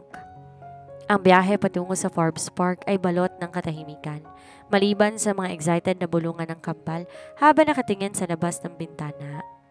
Pagpasok ng sasakyan sa dambuhalang gate ng Santillan Estate, sabay na napanganga si Caleb at Kaden. Ang mansyon ay parang isang modernong palasyo na gawa sa salamin, bato at semento, napapalibutan ng malawak na hardin at isang infinity pool na kumikinang sa ilalim ng araw. Wow, Mama! Look! May dagat sa loob ng bahay? Turo ni Caleb sa pool. Napangiti si Liam. Isang tunay at tapat na ngiti na matagal nang di nakikita ng mga empleyado niya. That's a swimming pool, Caleb. And starting today, you can swim there anytime you want. Just tell me or your mama. Pagpasok sa loob, sinilubong sila ng mga nakapilang katulong at bodyguard. Good afternoon, Sir Liam. Welcome home, Ma'am Cassandra. Young Masters? Halos magtago si Cassie sa likod ni Liam dahil sa pagkailang. Liam, hindi kailangan ng ganito. Hindi ako reyna dito. You are the mother of my children, Cassie. You deserve more than a welcome parade. Bulong ni Liam sa kanyang tabi. Manang sa bell, dalhin ang mga gamit nila sa second floor. Ang kambal, doon sa katabing kwarto ng master's bedroom. And Cassie, your room is inside the master's suite. Agad na humarap si Cassie sa kanya. Nanlalaki ang mga mata. What? No! Sabi mo sa bahay kami titira. Hindi mo sinabing sa kwarto mo ako matutulog. I want my own room, Liam. O kaya naman doon na lang ako sa kwarto ng mga bata. The kids need space, Cassie. At ang master suite may sariling living area at divider. Doon ka sa main bed, ako sa sofa, if that's what you want. Pero kailangan magkasama tayo para maniwalang lahat ng pamilya tayo. I have a reputation to protect and so do you. Paliwanag ni Liam. Bagaman alam ni Cassie na dinadahilan lang to ang reputation para mapalapit sa kanya. Reputation. O baka naman gusto mo lang ako mabantayan? Both, diretsahang sagot ni Liam. Nang maihatid na ang kambal sa kanilang kwarto na puno ng mga bagong laruan ay pinabili ni Liam noong gabi bago sila lumapit, naiwang mag-isa sina Cassie at Liam sa gitna ng malawak na sala. Bakit Liam? Bakit ganito ka ka-effort? Tanong ni Cassie habang nakatingin sa paligid. 5 taon kang playboy. 5 taon kang laman ng mga tabloid na may iba't ibang babae. Tapos ngayon, acting like a devoted father and whatever this is. Humakbang si Liam papalapit. Bawat yabag ng sapatos ay sa marble floor, tila nagpapakaba kay Cassie. I was a playboy because I was trying to forget the only woman who made me feel like I wasn't enough. Every girl I was with, they were just distractions, Cassie. None of them lasted more than a week because they weren't you. Gasgas na lang, Liam. Huwag mo akong bulahin. Deadman ni Cassie sabay talikod para umakyat. Pero mabilis siyang nahawakan ni Liam sa bewang at iniharap sa kanya. Hindi to bola. Galit ako sa'yo dahil tinago mo sila. Sobrang galit ako. Pero nung makita ko silang dalawa, nung maramdaman ko ang kamay ni Kaden sa akin na walang lahat ng yon, ang natiray ang kagustuhan na protektahan kayong tatlo. I don't need your protection, Liam. I've survived 5 years without you. Then let me be the one who needs you. Bulong ni Liam. Ang boses ay baos at puno ng emosyon. 5 years, Cassie. 5 years akong walang direksyon. Give me a chance to be a father and maybe, just maybe, a chance to prove that the man you caught 5 years ago is not the man standing in front of you now. Tumingin si Cassie sa mga mata ni Liam. Gusto niyang maniwala. Gusto niyang isipin na nagbago na ito pero tuwing naaalala niyang sakit, tila may bumabara sa lalamunan niya. Gawin mo ang trabaho mo bilang tatay, Liam. Pero hanggang doon lamang yon. Huwag kang aasa na magiging asawa mo ko o babalik tayo sa dati. Sabi ni Cassie bago malahas na kumala sa yakap nito. Pumasok si Cassie sa kwarto at sinara ang pinto. Napasandal siya sa kahoy na pinto, hawak ang kanyang dibdib na di tumitigil sa pagkabog. Sa labas, naiwang nakatayo si Liam. Nakatingin sa pintong nagsara. Challenge accepted, Cassandra. Nakangiting bulong ni Liam sa sarili. You are already in my house. It's only a matter of time before you're back in my arms. Kinagabihan, isang engranding hapunan ang inihanda. Sa gitna ng mahabang mesa, nakaupo ang kambal. Masayang kumakain ng paborito nilang chicken nuggets at pasta. Habang pinagmamasdan ni Cassie ang eksena, si Liam na matyagang tinuturuan si Caleb kung paano humawak ng maayos na tinidor at si Kaden na panay ang kwento tungkol sa cartoons. Di niya mapigilang makaramdam na isang bagay na matagal na niyang kinalimutan. Ang pakiramdam ng pagkakaroon ng kumpletong pamilya, pero agad niyang iwinaksi ang isiping iyon. Professional coordinator ka lang dito, Cassie. Huwag kang mahuhulog muli sa bitag ng bilyonaryong to. Ngunit habang nahuhuli niya ang mga nakakaakit na tingin ni Liam sa kanya, sa kabila ng mesa, alam ni Cassie ng laban na to'y mas mahirap pa kaysa pag-oorganisa ng kahit anong event sa mundo. Ang unang gabi sa mansyon di naging madali para kay Cassie. Bagaman pagod ang katawan, gising na gising ang kanyang diwa. Ang malambot na kama na tila gawa sa ulap, di nakapagbigay ng kapayapaan sa kanya. Sa bawat pagpikit niya, nararamdaman niya ang presensya ni Liam sa kabilang bahagi ng suite. Doon sa malawak na living area kung saan to naglatag sa sofa gaya ng pinangako nito. 2:00 na ng madaling araw nang magpasya si Cassie na lumabas para kumuha ng tubig. Maingat siyang naglakad, tinitiyak na hindi magigising si Liam. Ngunit paglampas niya sa divider nakita niyang bilyonaryo, hindi to natutulog. Nakaupo si Liam sa sofa, tanging ang liwanag ng buwan mula sa dambuhalang bintana ang nagbibigay ng anino sa matikas itong katawan. Nakasuot lang to ng cotton pajama pants. Hubad ang matipunong dibdib na dati palaging tinitingala ni Cassie. Di ka rin makatulog? Mahinang tanong ni Liam. Hindi siya lumingon pero ramdam ni Cassie na alam nito ang bawat galaw niya. Kukuha lang ako ng tubig, sagot ni Cassie. Pilit pinapanatili ang deadman na tono kahit ang totoo na iilang siya sa nakikita. Tumayo si Liam. Sinalubong siya sa maliit na bar counter sa loob ng suite. Ako na. Kinuha nito ang baso at sinalina ng malamig na tubig. Nang iabot na to kay Cassie, sadyang pinatagal ni Liam ang paghawak sa kamay ng dalaga. Liam, ang usapan natin. I know, safe zone tayo rito, di ba? Ngumiti si Liam, pero ang kanyang mga matay madilim at puno ng intensidad. Salamat, Cassie, sa pagdadala sa kanila dito. Kanina nung pinapanood ko silang matulog, doon ko lang na-realize kung gaano kalaki ang nawala sa akin at kung gaano ko kalaking gago nung pinakawalan kita. Ininom ni Cassie ang tubig para itago ang panginginig ng kanyang labi. Matagal na yon, Liam. Huwag na nating hukayin pa ang patay. Paano kung di pa patay? Humakbang si Liam papalapit, dahilan para mapaatras si Cassie hanggang sumandal ang kanyang likod sa malamig na marmol ng counter. Paano kung dahilan? Kaya hindi ako nakakatulog dahil ilang hakbang lang ang layo mo sa akin. Pero parang milya-milya pa rin ang distansya. Liam, stop. Rom-com ang usapan dito, hindi drama. Biro ni Cassie para mabawasan ang tensyon pero hindi man lang natawa si Liam. Nilagay ni Liam ang dalawang kamay sa magkabilang gilid ni Cassie. Kinukulong to sa kanyang mga bisig. Ang bango ng kanyang hininga na amoy mint at alak ay umahalo sa amoy ng sabon ni Cassie. 5 years, Cassandra. Sa tingin mo ba madaling tiisin na makita kang muli pero hindi ka mahawakan? Na malaman na may mga anak tayo pero kailangan kong magmakaawa para lang mapatawad mo ko? Hindi sapat na isang gabi para sa 5 taong sakit, Liam. Bulong ni Cassie, pero traidor ang kanyang katawan. Ang init na nanggagaling kay Liam ay tila tumutunaw sa pader na itinayo niya. Dahan-dahan nilapit ni Liam ang kanyang mukha. Naramdaman ni Cassie ang ilong nito na humahaplos sa kanyang pisngi pababa sa kanyang leeg. Isang malalim na buntong hininga ang kumawala kay Cassie nang maramdaman ang mainit na labi ni Liam sa kanyang balat. I missed you so much, bulong ni Liam sa kanyang tenga. Ang boses ay paos at puno ng pagnanasa. Kahit anong taboy mo, hindi ako titigil hanggat di mo sinasabing mahal mo pa rin ako. Hinalika ni Liam ang gilid ng kanyang labi. Isang mabagal at mapanaksong halik na tila nagtatanong kung pwedeng magpatuloy. Sa loob ng ilang segundo nakalimutan ni Cassie ang lahat, ang galit, ang panloloko at ang mga taon ng pag-iisa. Ang tanging alam niya ay ang pamilyar na lasa ng lalaking minahal niya ng buong buo. Tumugon si Cassie, ang kanyang mga kamay gumapang paakyat sa matitigas na balikat ni Liam habang ang mga daliri niya ay nabaon sa magulo nitong buhok. Naging mapusok ang kanilang halikan, puno ng pangungulila at pagnanasa na 5 taong kinulong. Binuhat ni Liam si Cassie at isinakay sa counter. Ang kanilang mga katawan ay magkadikit na magkadikit, tila gustong maging isa. Naramdaman ni Cassie ang tibok ng puso ni Liam sa kanyang dibdib. Mabilis, marahas at totoo.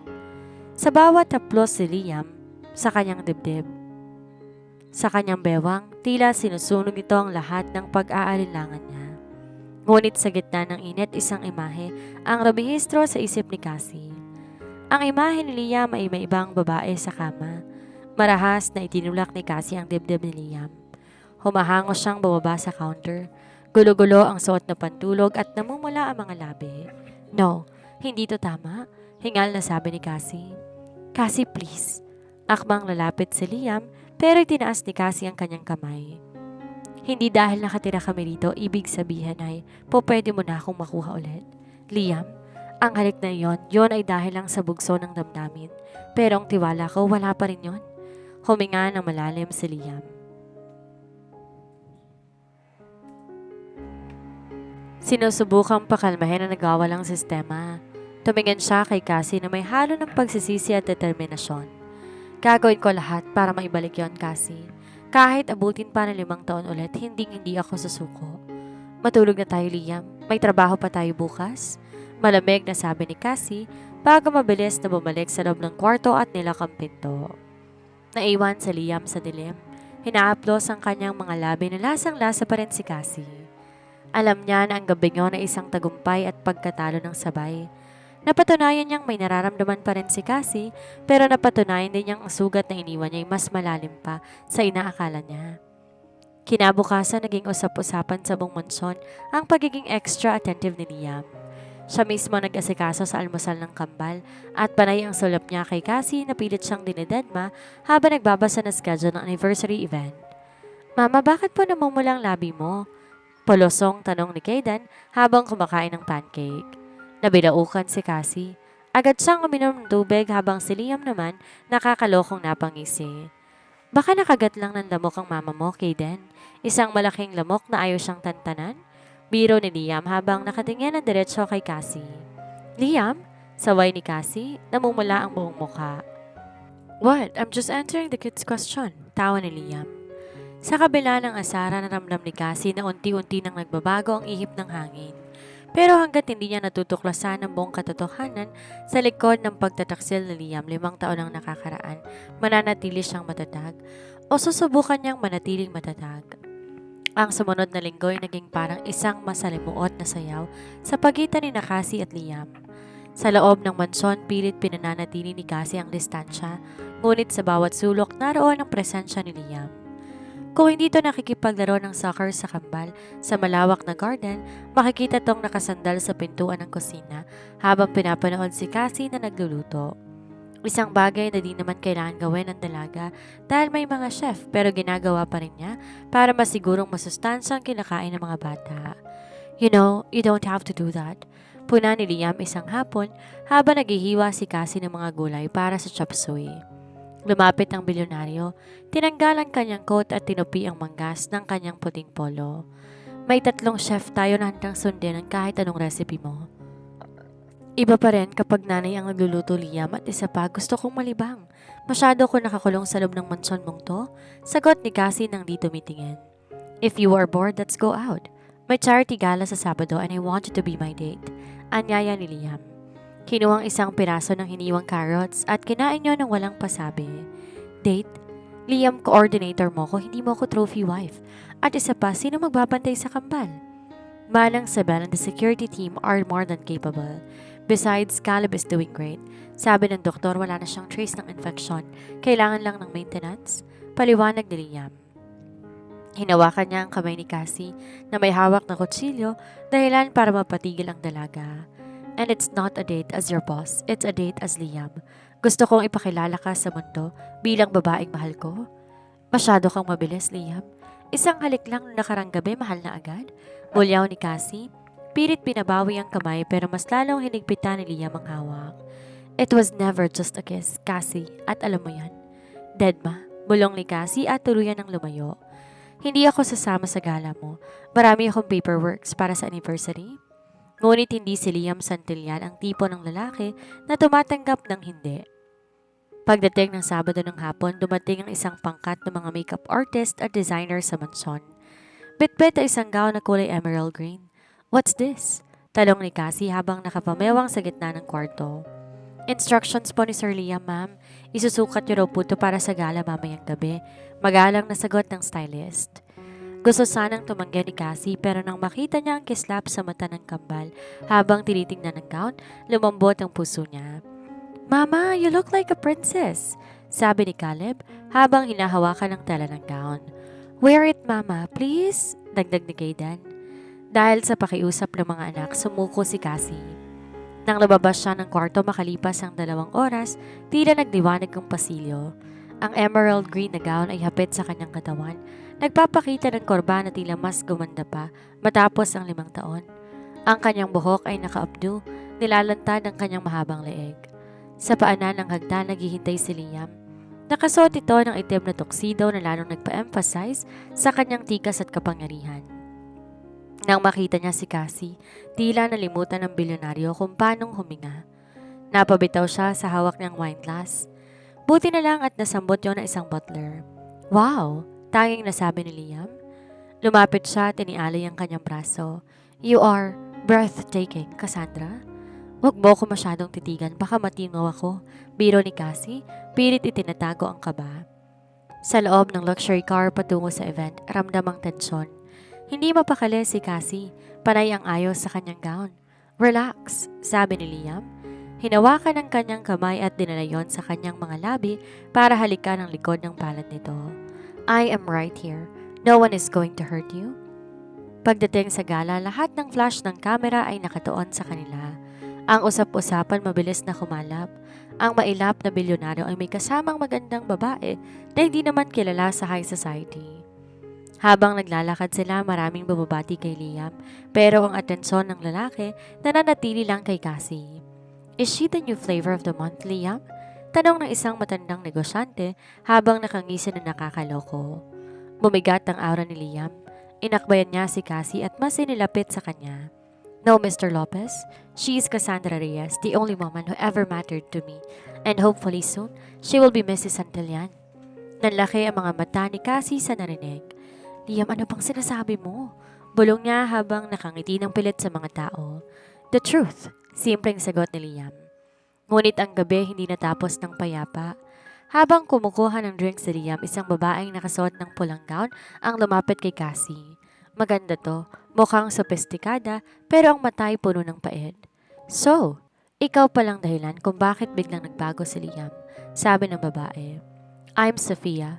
I'm sure nabanggit na ako ni Liam sa'yo or maybe not. Kasi sa aming dalawa akong laging nandyan nung wala ka. Napatigil si Cassie. Ito ang isa sa mga babaeng madalas niyang makita sa tabloid kasama si Liam.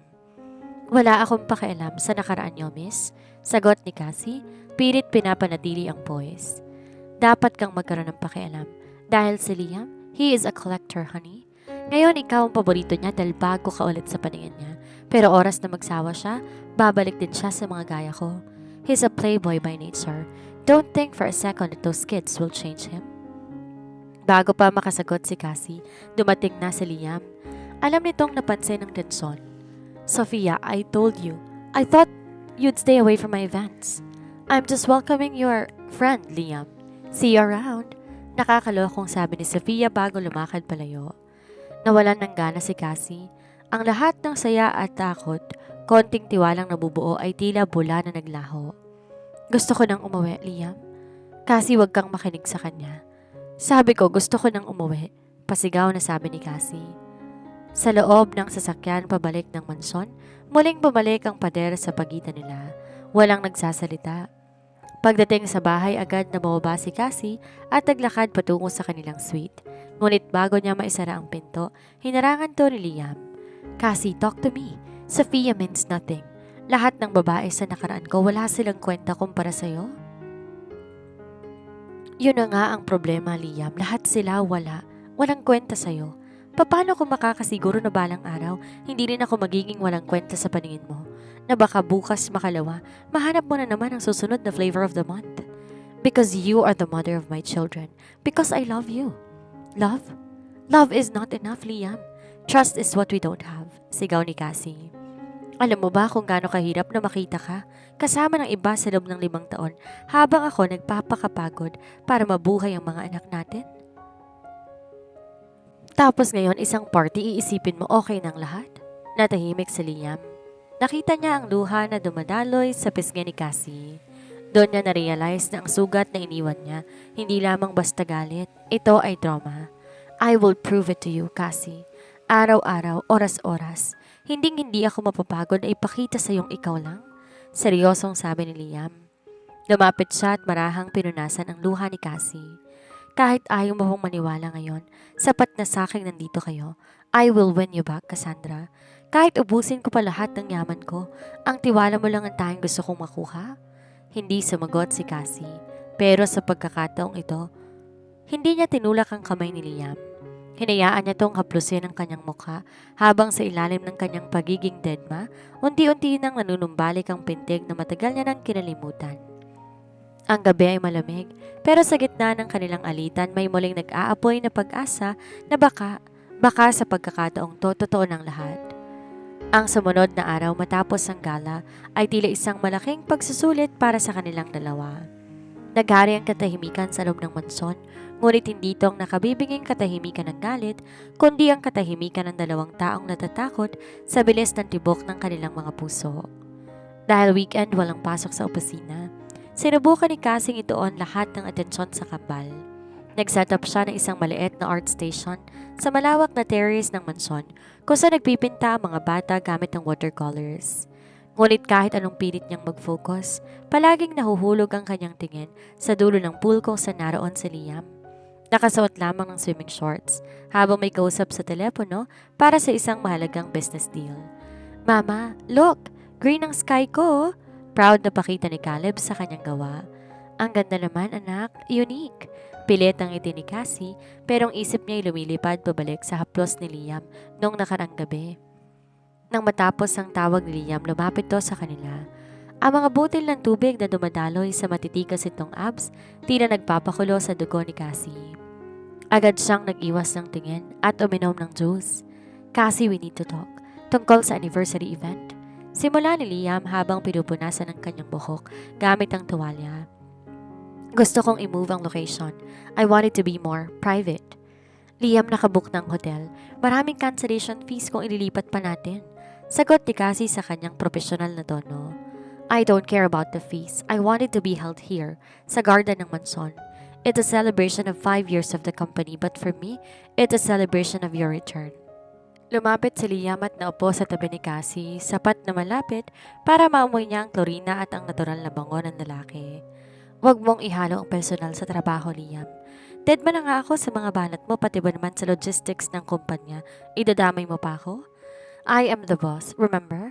And I want my employees to know that the woman behind this event is the same woman who holds my heart. Seryosong sabi ni Liam. Is it so bad to be proud of you? Di nakasagot si Cassie. Inabala na lang niya ang sarili sa paglilinis ng mga brush ng kambal. Kinagabihan matapos mapatulog ang mga bata, pumasok si Cassie sa kanilang suite. Akala niya tulog na si Liam dahil madilim ang sala, ngunit pagpasok niya sa banyo para maligo, nagulat siya na bumukas ang pinto bago niya ito ma-lock. Doon, bumungad si Liam. May dalang 2 baso ng wine. I thought you might want a drink. Masyado kang tense buong araw. Liam, maliligo ako. Lumabas ka na. Saway ni Cassie pero ramdam niya ang panunuyo ng kanyang lalamunan.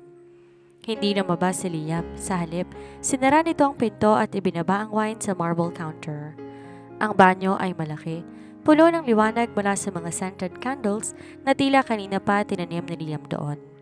Isang mainit na bathtub ang naghihintay, puno ng mga petals ng rosas. Liam, ano to? Rom-com na naging setup ng teleserye?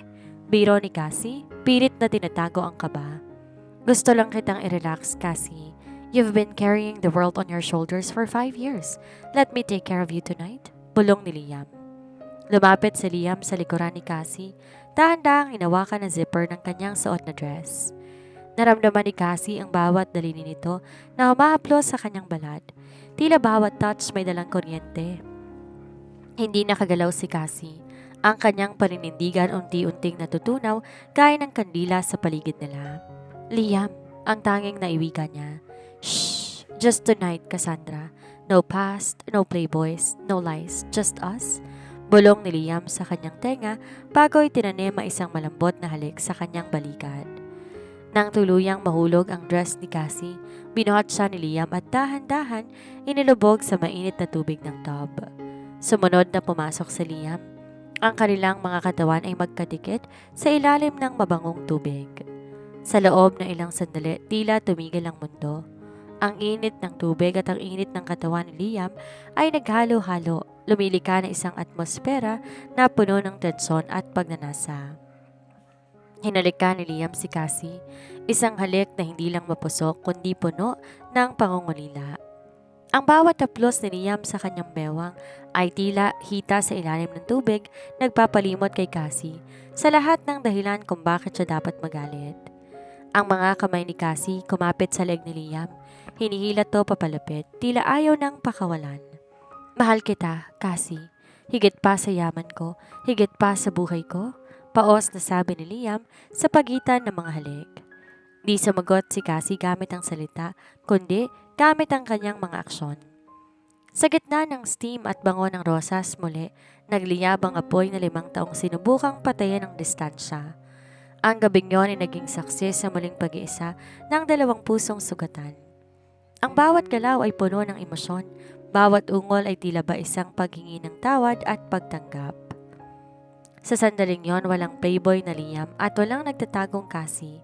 Sila lang ay 2 tao na pilit binubuo ng mga pirasong nawasak ng nakaraan. Nang matapos ang lahat, nakasandal si Cassie sa dibdib ni Liam habang nakabalot sila sa isang tuwalya sa loob ng kwarto. Ang tibok ng puso ni Liam ay nagsisilbing oyayi sa kanya. Does this mean pinapatawad mo na ako? Tanong ni Liam habang hinahalikan ng tuktok ng kanyang ulo. Huminga na malalim si Cassie. Hindi pa, Liam. Isang gabi lamang to. Marami ka pang kailangan patunayan. I have a lifetime to do that. Pangako ni Liam. Ngunit sa kabila ng tamis ng sandaling iyon, may isa ka ba pa rin nananatili sa puso ni Cassie. Alam niya, sa mundo ng mga bilyonaryo, laging may handang isang sekreto, isang tao na susubok na sirain ang bago nilang nasimulan. At habang yakap siya ni Liam, hindi niya mapigilang maisip. Hanggang kailan magtatagal ang katahimikang ito bago muling dumating ang bagyo? Ang sikat ng araw na tumatagos sa kortinang master suite ay tila mas maliwanag kaysa mga nakarang araw. Nagising si Cassie na nakadama ng bigat sa kanyang bewang. Ang braso ni Liam na protektadong nakapulupot sa kanya habang mahimbing pa itong natutulog. Sa isang saglit, hinayaan ni Cassie ang kanyang sarili na damhin ng init at kapayapaan. Pero agad ding rumihistro ang realidad. Hindi dahil naging matamis ang gabi ay tapos na ang lahat ng gusot. Dahan-dahan siyang bumangon. Iniingatan na hindi magising ang bilyonaryo at nagtungo sa kwarto ng kambal. Nadatnan niya ang mga action figures na nakalapit sa ibabaw ng makapal na carpet. Mama, look! My robot can fly now? Masayang sabi ni Kaden. At ang robot ko naman, siya ang tagapagligtas. Dagdag ni Caleb na ngayon ay masigla na ang boses at wala ng bakas ng sakit. Napangiti si Cassie at hinalikan sila sa noo. Sige na, maligo na kayo at bababa na tayo para mag-breakfast. Baka iniintay na tayo ni Papa ninyo? Bahagyang natigilan si Cassie sa huling salita na binitawan niya. Papa. Isang salitang 5 taon niya nang ipinagkait pero ngayon tila natural na lumalabas sa kanyang labi. Pagbaba nila sa dining area, nando na si Liam. Fresh na fresh ito. Nakasuot ng navy blue polo shirt at khaki shorts habang nagbabasa ng dyaryo at humihigop ng kape. Nang makita sila, agad na nagliwanag ang mukha nito. Good morning, my champions. Bati ni Liam sa kambal. Sabay buhat sa kanila ng sabay. Anong gusto niyong gawin today? I canceled all my meetings. This day is for the 4 of us. Swimming! Swimming tayo, Papa! Sigaw ni Kaden. And ice cream. Gusto ko na maraming ice cream, dagdag ni Caleb. Everything you want, you get. Tawa ni Liam bago bumaling kay Cassie na noon ay pilit na nag-aayos ng plato para itago ang pamumula ng pisngi. And you, Cassandra, what do you want? Aside from me, of course. Ang kapal din talaga ng mukha mo, no? Irap ni Cassie pero hindi niya naitago ang maliit ng ngiti. Gusto ko lang ng payapang araw. Walang gulo, walang trabaho at walang Sofia. Napatigil si Liam sa pagtawa. Nilapag niya ang mga bata at lumapit kay Cassie. Hinawakan niya ang kamay nito sa ibabaw ng lamesa. Huwag mo nang isipin pa yan. I've already handled it. Sofia is out of the picture and I made sure she won't bother you again. Naging masaya ang umaga para silang isang normal na pamilya na naglalaro sa pool. Si Liam walang kapaguran na nakikipagkabulan sa kambal sa tubig. Habang si Cassie naman nakaupo sa poolside lounger, binabantayan sila habang may hawak na libro. Sa bawat tawa ni Liam, unti-unti nadudurog ang poder sa puso ni Cassie. Nakikita niya ang isang panig ni Liam na hindi kailanman na isulat sa mga tabloid. Ang mapagmahal at pasyensosong ama, ngunit ang kapayapaan na iyon ay panandalian lamang. Bandang tanghalian, lumapit ang head of security ni Liam na si Marcos. Mukha itong seryoso at may ibinulong sa bilyonaryo. Nakita ni Cassie ang pagbabago sa ekspresyon ni Liam. Ang kaninang masayang mukha napalitan ng talim at ng lamig. Tell them to wait in the study. I'll be there in 10 minutes. May problema ba? Tanong ni Cassie na makalapit sa Liam. Wala, business lang. Magstay lang kay Rita ng mga bata. I'll be back. Sagot ni Liam bago mabilis na naglakad papasok ng mansyon. Di mapakali si Cassie. May kutob siyang di lang to isang simpleng business deal. Pinatapos niyang pagkain ng kambal at pinapasok sila sa playroom kasama si Manang Sabel. Dahil sa kuryosidad, dahan-dahan siyang naglakad patungo sa study room ni Liam. Bagyang nakabukas ang pinto, kaya narinig niya ang mga boses sa loob. You cannot do this, Liam. You have a contract with the board. Ang pagpapakilala sa babaeng yan at sa mga batang yan sa anniversary gala, magdudulot ng iskandalo, babagsak ang stocks ng kumpanya. Sigaw na isang matandang boses, si Don Mariano, ang tanging buhay pang tiyuhin ni Liam at isa sa mga board members. I don't care about the stocks, Uncle. Malamig na sagot ni Liam. This is my life. Cassandra is the mother of my heir. Ang kambal ang kaisa-isang tagapagmana ng Santillan Group. It's time the world knows about them. Huwag kang maging bulag, Liam. Playboys like us don't marry waitresses or coordinators. Give her money. Settle a trust fund for the kids and send them back to where they come from. Magpakasal ka sa taong kapantay ng antas natin. Nakarinig si Cassie ng malakas na kalabog. Tila sinuntok ni Liam ang mesa. Uulitin ko, Uncle. Hindi mo na muling lalaitan si Cassie o ang mga anak ko sa harap ko. This is my house and these are my rules. Kung ayaw nyo sa kanila po, pwede kayong umalis sa kumpanya. I can buy your shares anytime. Nanginginig ang mga kamay ni Cassie habang nakikinig. Ramdam niya ang halo-halong takot at paghanga. Takot dahil alam niyang magiging malaking gulo ang pagsama niya kay Liam sa mundong ito. Paghanga dahil pinoprotektahan sila ni Liam laban sa sarili nitong pamilya. Biglang bumukas ang pinto, lumabas ang galit na si Don Mariano. Nagulat to na makita si Cassie sa pasilyo. Tinitigan siya nito mula ulo hanggang paa nang may matinding pandidiri bago to tuluyang umalis. Pumasok si Cassie sa loob ng study room. Nakita niya si Liam na nakasandal sa kanyang upuan. Sapo ang noo at bakas ang pagod. Liam, tawag niya. Nagangat ang tingin si Liam. Agad lumambot ang kanyang mga mata nang makita si Cassie. Narinig mo ba? Tumango si Cassie. Tama siya, Liam. Masyadong malayo ang mundo natin. Baka mas lalo lang kaming mapahamak ng mga bata kung ipipilit mo kaming i-expose sa mga tao mo. Tumayo si Liam, lumapit sa kanya at tinawakan ang kanyang mga balahibo. Listen to me, Cassandra Reyes. 5 years ago, hinayaan kong diktahan ang ibang taong buhay ko. Hinayaan kong may sumira sa akin dahil natatakot akong mawala ang posisyon ko. I won't make this mistake again. Pero ang kumpanya, I can build another company. Pero ang pamilyang to, iisa lang to. At hindi ko na kayo bibitawan. Marieng sabi ni Liam. Magtiwala ka sa akin, Cassie. Sa anniversary gala, ipapakita ko sa kanila kung sinong tunay na reyna ng mga Santillan. Hinila ni Liam si Cassie para sa isang mahigpit na yakap. Sa gitna ng kaguluhang nagbabanta, sa labas ng kanilang bubble, doon muna sila sa loob ng silid na yon. Magkayakap, naguhugutan ng lakas at naghahanda para sa labanang alam nilang mas mahirap kaysa kahit anong event na na-organize nila. Ang bilyonaryong playboy ay handa na maging sundalo para sa babaeng minahal niya at si Cassie naman. Unti-unti nang tinatanggap ang kanyang Denma attitude, wala nang laban sa tunay na pag-ibig. Sa mga sumunod na araw, tila bumaliktad ang mundo para sa mga taong nag-aabang sa pagbagsak ni Liam Alexander Santillan. Ang inaasahang iskandalo naging mitsa ng isang hindi inaasahang tagumpay. Sa halip na matakot, humanga ang mga investors sa katapangan Liam. Ang stocks ng Santillan Group tumalon sa pinakamataas na marka ng kasaysayan ng kumpanya dahil ang publiko'y naantig sa imahe ng isang reformed playboy na handang talikuran lahat para sa kanyang pamilya. Isang hapon, habang abala si Cassie sa pag-aayos ng final seating arrangement para sa gaganaping anniversary gala sa garden ng mansyon, nakaramdam siya ng kakaibang kaba. Wala si Liam sa bahay dahil may huling board meeting tong dinaluhan para selyuhan ang tagumpay ng kumpanya. Naglalaro ang kambal sa malapit na gazebo nang bigla may pumasok na isang itim na sasakyan sa gate. Hindi ito ang sasakyan ni Liam. Bumukas ang pinto, lumabas sa isang lalaking tila kinuha sa salamin ng anyo ni Liam. Suot nitong isang kupas na leather jacket at maong.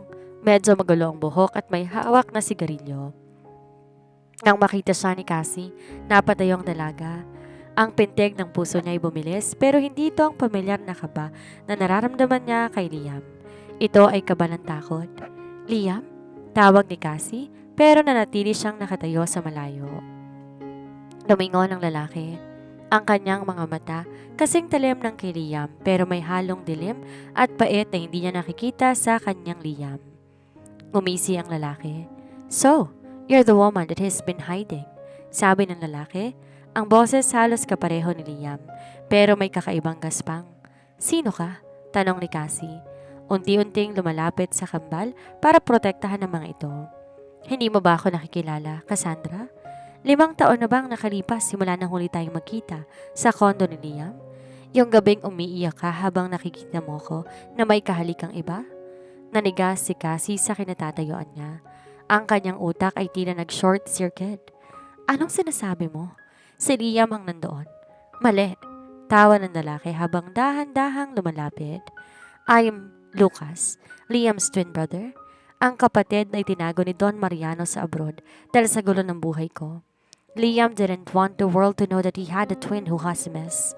At ng gabing yon, Liam was at the business conference in Singapore. I borrowed his keys, his clothes, and well, I borrowed a girl too. He just happened to walk in at the wrong time. Tila binalot ng yelong buong pagkatao ni Cassie. Ang alaala ng gabi na sumira sa kanyang buhay ay muling nag-replay sa kanyang isip. Ang isang lalaking nakita niya noon, ang suot nitong damit, ang paraan ng paghalik nito sa babae. Bigla niyang napansin ang maliit na peklat sa kilay ni Lucas na wala na kay Liam. You? It was you? Nanginginig na tanong ni Cassie. Ang mga luha ay nagsimulang dumaloy sa kanyang pisngi. Sinira mong buhay ko dahil lang sa isang laro. It wasn't a game, it was revenge. Kibit balikat ni Lucas. Gusto ko lang ipamukha kay Liam na kahit anong linis niya, kaya ko siyang madumihan. But I didn't know you'd run away and have these kids. Eksaktong dumating ang sasakyan ni Liam, humahangos na bumaba ang bilyonaryo nang makita ang kapatid. Agad niyang hinarangan si Lucas at inalayo kay Cassie. Lucas, what the hell are you doing here? Sigaw ni Liam. Ang kanyang panga ay halos lumalabas na sa gigil. Just visiting my long-lost sister-in-law Liam at ang pamangkin ko. Sagot ni Lucas ng may pang-aasara. Umalis ka na rito bago pa kita mapatay. Banta ni Liam sa mahinang boses na puno ng panganib. Tumawa lang si Lucas at naglakad pabalik sa kanyang sasakyan. See you at the party, brother. Don't be too happy. Baka malaman ng mga investors mo na ang perfect na si Liam ay may kambal na kriminal. Nang makaalis si Lucas, agad na lumingon si Liam kay Cassie. Nakita niya tong nakasalampak sa damuhan, humahagulhol. Nilapitan niya ito at inilayag sa isang mahigpit na yakap. Cassie, I'm sorry. I'm so sorry. Bulong ni Liam. Bakit, Liam? Bakit hindi mo sinabi sa akin? Tanong ni Cassie sa gitna ng kanyang pag-iyak. 5 taon, Liam. 5 taon akong namuhay sa galit. 5 taon kong iniisip na niloko mo ko. Bakit hindi mo sinabing may kambal ka? Because I didn't know, Cassie.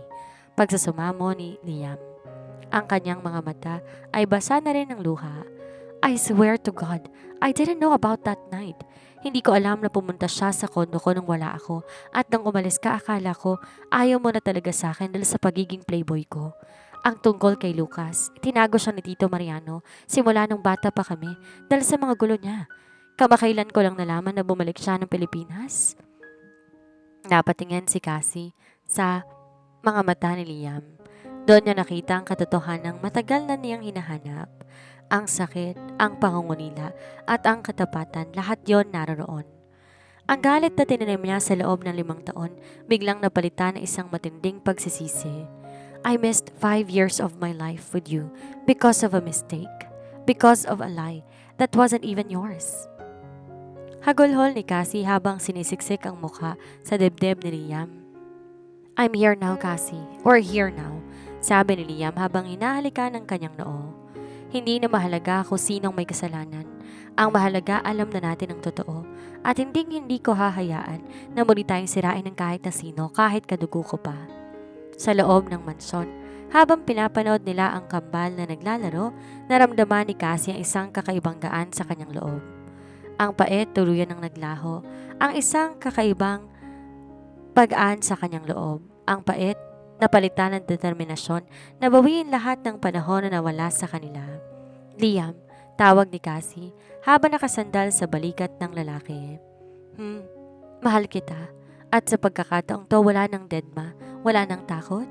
Inawakan ni Liam ang kanyang baba at iniharap sa kanya. And I love you more than all the billions in the world, Cassandra. Handa ka na ba sa anniversary gala? Dahil bukas ipapakita ko sa buong mundo na ikaw lang ang babaeng karapat-dapat sa apelidong Santillan. Ang gabi na yon ay naging puno ng mga plano at pangarap. Ngunit sa likod ng kanilang tagumpay, alam nila hindi pa tapos si Lucas. Pero sa pagkakataong to, magkahawa kamay na silang haharap sa bagyo. Ang bilyonaryong playboy ay wala na. Ang natitira na lamang ay isang lalaking handang maging kalasag ng kanyang pamilya. Ang gabi ng 25th anniversary gala ng Santillan Group ay tila isang eksena mula sa isang marangyang pelikula. Ang malawak na garden ng mansyon na babalutan ng libo-libong fairy lights na tila mga bituin na bumaba mula sa lupa. Ang mga pinakamalaking pangalan sa mundo ng negosyo, politika at media ay naroon, lahat nag-aabang sa pasabog ng balitang matagal nang kumakalat.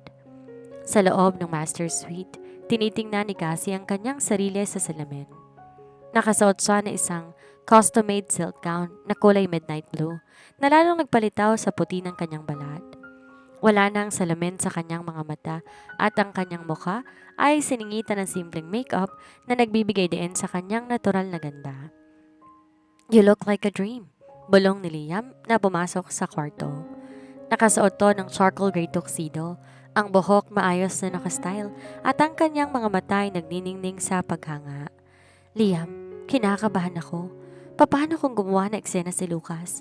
Paano kung di tayo tanggapin ng mga tao?" Pag-aalala ni Cassie. Lumapit si Liam, hinawakan ng kanyang mga balikat. "Lucas is already handled. Marcos and the team are watching him at hindi siya makakalapit sa event. At ang mga tao, silang dapat mahiya kung hindi nila makikita kung gaano ka kahalaga sa akin. Just stay by my side, okay?" Nang bumaba sila, tila tumigil ang musika. Ang lahat ng atensyon ay nasa kanila. Sa halip na bulong ng pangungutya, isang masigabong palakpakan ang sumalubong sa kanila. Ang mga investors na dati duda kay Liam, isa-isang lumapit para batiin siya. Humahanga sa katapangan nitong panindigan ang kanyang pamilya. Matapos ang kanyang speech tungkol sa tagumpay ng kumpanya, humarap na si Liam sa lahat. "Tonight is not just about the business, it's about the truth," simula ni Liam, habang hawak ang kamay ni Cassie. 5 years ago, I lost the most important part of my life because of my mistake I didn't know even existed. But tonight, I am reclaiming it. I want to introduce to all of you the woman who managed my heart long before she managed my events, Cassandra Reyes, and our sons, Caleb and Caden. Ang hiyawan at palakpakan ay umalingaw-ngaw sa buong garden. Wala nang anino ni Sofia o ni Don Mariano. Ang lahat ay tila nabaon sa kaligayahan ng sandaling iyon. Nang matapos ang event at makalis ang lahat ng panauhin, ang mansyon ay muling binalot ng katahimikan. Ang kambal mahimbing na natutulog sa kanilang kwarto, pagod mula sa paglalaro sa party. Dinala ni Liam si Cassie sa rooftop ng mansyon kung saan may nakahandang isang maliit na table na may champagne at mga paborito nilang pagkain. Ang simoy ng hangin ay malamig pero ang tensyon sa pagitan nila nagsisimula na namang mag-init. "Finally, we're alone," sabi ni Liam habang isinasali ng champagne. Ininom ni Cassie ang alak at naramdaman ang init nito sa kanyang katawan. Tumingin siya sa kalangitan. "Salamat, Liam, para sa lahat. Hindi pa tapos ang gabi, Cassie," bulong ni Liam. Nilapag niya ang baso at hinila si Cassie papalapit sa kanya. Ang mga kamay niya bumaba sa bewang ng dalaga habang ang mga kamay ni Cassie natural na pumulupot sa leeg ng bilyonaryo. Hinalikan ni Liam si Cassie, isang halik na puno ng pangako, pasasalamat. Dinala ni Liam si Cassie sa malambot na outdoor sofa na naroon. Sa ilalim ng liwanag ng buwan, muling nag-aapoy ang kanilang pagnanasa. Ang bawat haplos ni Liam sa balat ni Cassie ay tila isang selyo ng pagmamay-ari at pag-ibig. Ang bawat halinghing at bulong ng kanilang mga pangalan naging musika sa katahimikan ng gabi. Ito ang pinaka-intimate na sandali nila, hindi lang dahil sa pisikal na aspeto, kundi dahil sa wakas wala na silang itinatago sa isa't isa. Ang kanilang mga kaluluwa muling nagkadugtong, mas matibay at mas malalim kaysa noon. Nang dahan-dahang humupa ang bugso ng damdamin, nanatili silang magkayakap, kapwa humahangos habang nakatingin sa mga bituin. "Cassandra," tawag ni Liam, ang boses ay seryoso. "Bakit? Dahan-dahang bumangon si Liam at lumuhod sa harap ni Cassie. Mula sa kanyang bulsa, nilabas niya ang isang maliit na velvet box. Nang buksan niya ito, isang dambuhalang diamond ring ang kuminang, na tila ninanakaw ang liwanag ng buwan. I wasted 5 years without you. 5 years na dapat asawa na kita. 5 years na dapat nakikita ko ang paglaki ng mga anak natin. Araw-araw, panimula ni Liam. Ang kanyang boses bahagyang nanginginig. Hindi ako perpekto kasi, alam mo yan. Masyado akong mayabang. Masyado akong playboy noon pero ikaw ang nagturo sa akin kung anong tunay na halaga ng buhay. I don't want another day, another hour or another second without you as my wife. Liam, ang tanging naiwika ni Cassie, habang ang mga luhay muling nagsisidadingan. Cassandra Reyes, will you marry this billionaire playboy and make him the luckiest man in the universe? Will you be Mrs. Santillan forever? Hindi na nag-atubili si Cassie. Buong buhay niya akala niya sapat nang mag-isa. Pero sa harap ng lalaking to, na-realize niya, mas masarap palang lumaban kung may kasama ka. Yes, Liam. Yes, magpapakasal ako sa'yo, sigaw ni Cassie. Sinuot ni Liam ang singsing sa kanyang daliri bago siya muling bunuhat at inikot-ikot sa saya. Ang kanilang mga tawa ay umalingaw-ngaw sa gabi, isang patunay na matapos ang mahabang panahon ng pagtatago, galit at dedma, ang pag-ibig pa rin ang laging nananaig. Ang bilyonaryong playboy ay opisyal ng taken at ang babaeng dating galit sa mga tulad niya ay siya na ngayong katuwang nito sa pagbuo ng isang bukas na puno ng pag-asa. Wala nang lukas, wala nang sikreto, ang tanging natitira ay ang kanilang pamilya at ang pangakong hinding-hindi na muling magbibitaw. Ang sikat ng araw sa umagang yon ay tila mas masaya, mas maliwanag at mas puno ng pag-asa. Itong araw na hinihintay ng buong bansa, ang pag-iisang dibdib ni Liam Alexander Santillan at Cassandra Reyes. Sa isang pribadong isla na pagmamayari ni Liam, ang bawat detalye perpekto. Ang altar nakaharap sa asul na dagat, napapalibutan ng mga puting bulaklak na paborito ni Cassie. Habang naglalakad si Cassie, sa mahabang pasilyo ng puting buhangin, nakasuot na isang lace wedding gown na tila gawa sa mga ulap. Di mapigilan ni Liam ang mapaiyak. Nakatayo sa tabi niya bilang mga ring bearer ang kambal na sina Caleb at Kaden. Suot ang kanilang mga mini tuxedo. Mama is so pretty, right, Papa? Bulong ni Kaden. The prettiest in the world, son. Sagot ni Liam habang pinupunasan ang kanyang mga luha. Nang makarating si Cassie sa harap ni Liam, hinawakan ng bilyonaryo ang kanyang mga kamay. I promise to love you, to protect you and to never let a single day pass without showing you how much you mean to me. No more secrets, no more dedma, just us forever. And I promise to be your partner, your strength, and the person who will always ground you. Sagot ni Cassie na may matamis ng ngiti. You're not just a billionaire playboy to me anymore. You are my home. Matapos ang kanilang matamis na halik, nahudyat ng kanilang pagiging mag-asawa, isang marangyang resepsyon ang naganap. Ang lahat ay masaya, ang lahat ay nagdiriwang. Kahit ang mga dating bumabatikos kay Cassie ay wala nang masabi kundi papuri sa bagong Mrs. Santillan. 9 na buwan ang nakalipas. Ang buhay sa mansyon naging mas makulay. Si Liam naging isang ultimate girl dad at devoted husband. Halos di na to umaalis ng bahay para sa trabaho dahil mas gusto nitong maging hands-on sa pag-aalaga kay Cassie na nitong mga huling buwan ay muling naglihi. Isang hapon, habang nagpapahinga sila sa garden, biglang nakaramdam ng kakaibang sakit si Cassie. Liam, I think it's time. Sa sobrang taranta, muntik pang mahulog si Liam sa upuan. Wait, the bag, the car. Marcos, prepare the convoy. Sa ospital habang nasa loob ng delivery room, hindi mapakali si Liam. Hawak-hawak niya ang kamay ni Cassie kahit na halos madurog na ang mga daliri niya sa higpit ng hawak ng asawa. You can do it, wifey. One more push. Pagpapatatag ni Liam kahit na siya mismo ay maputla na sa kaba. Maya-maya pa isang malakas na iyak ang umalingaw-ngaw.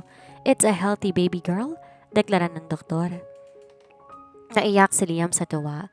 A girl, we have a princess, Cassie. Pero hindi pa doon natatapos ang lahat. Wait, there's another one. Push, Mrs. Santillan. Nanlaki ang mga mata ni Liam. Another one?